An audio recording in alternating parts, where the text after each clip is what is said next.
से कुछ ही दिनों पहले सम्राट चौधरी ने गृह मंत्री पद का शपथ ग्रहण किया। सिर्फ उन्होंने उस दिन शपथ ग्रहण ही नहीं किया था, उस वक्त सम्राट चौधरी ने यह भी दावा किया कि बिहार से अपराधियों को हम निकाल फेंकेंगे या फिर यूं कहूं कि बाहर भेज देंगे। अब ऐसे में देखिए कि बिहार के सिवान से इस वक्त की ये बड़ी खबर सामने आ रही है, जो कि खुद में ये चिल्ला चिल्ला कर कह रही है कि बिहार में अपराधी जो हैं एक बार फिर से बेखौफ हो गए हैं। और हम ऐसा इसलिए कह रहे हैं क्योंकि बिहार के सिवान के रघुनाथपुर में कुल 1 करोड़ की लूट के वारदात को अंजाम दिया गया है। नमस्कार, आप देख रहे हैं न्यूज़ फॉर नेशन, आपके साथ मैं हूं राजनंदिनी। बिहार के सिवान से एक बार फिर से ये बड़ी खबर निकल करके सामने आ रही है, जहां पर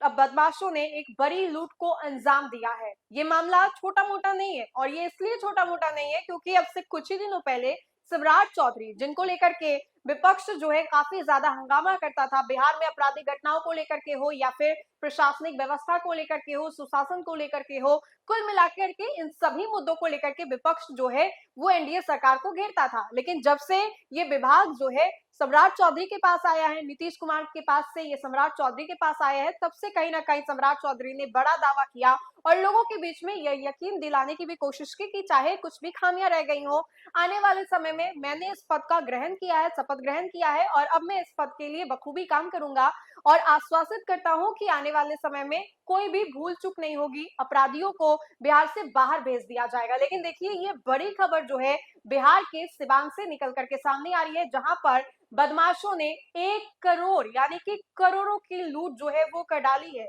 कृष्ण ज्वेलरी शॉप में इस बड़ी घटना को अंजाम दिया गया है। नकाबपोश अपराधियों ने इस लूट के वारदात को अंजाम दिया है और जब मौके पर कुछ लोग वहां पर पहुंचे, तब इन बदमाशों की बदमाशी देखिए कि इन लोगों ने किस तरीके से लोगों के ऊपर ताबड़तोड़ फायरिंग जो है वो शुरू कर दिया। तो आइए हम विस्तार से ये पूरा मामला आपको बता। ये बड़ी घटना बिहार के सिवान जिले की है, जहां पर अपराधियों ने दिन दहाड़े एक बड़ी लूट की घटना को अंजाम देकर के राज्य की कानून व्यवस्था को सीधी चुनौती जो है वो दे डाली है। 6 नकाबपोश अपराधियों ने एक ज्वेलरी शॉप में घुस करके तकरीबन 1 करोड़ रुपए के नगद और जेवरात जो है उसको लूटा है। ये बड़ी वारदात एक ऐसे समय पर हुई है जहां पर बिहार के डीजीपी पटना में माफिया राज को खत्म करने को लेकर के बड़े बड़े बयान देते नजर आ रहे थे, जिसमें कि अपराधियों के बढ़े हुए मनोबल को साफ तौर पर वो उजागर भी कर रहे थे। वैसे मैं आपको बताएं तो अपराधियों ने रघुनाथपुर थाना क्षेत्र के टारी बाजार के ज्वेलरी शॉप में लूटपाट के दौरान दहशत फैलाने के लिए 5 से 6 राउंड गोलियां भी चलाई और दिन दहाड़े इस फायरिंग ने पूरे इलाके में भगदड़ जो है वो मचा डाली। लोगों ने जो है खुद को बचाते हुए घरों के अंदर भी घुसे और लोगों के बीच में डर और दहशत का भी माहौल हो गया। यह घटना इसलिए भी महत्वपूर्ण हो जाती है क्योंकि मुख्यमंत्री नीतीश कुमार से अलग होकर के भारतीय जनता पार्टी ने सम्राट चौधरी को पहली बार राज्य के गृह विभाग की जिम्मेदारी सौंपी। बिहार की नई सरकार ने गृह मंत्री पदभार को संभालने के तुरंत ही बाद 1 करोड़ रुपए की इतनी बड़ी लूट जो है वो सामने आई और अपराधियों द्वारा नई सरकार और गृह विभाग को सीधी चुनौती जो है वो दे डाली।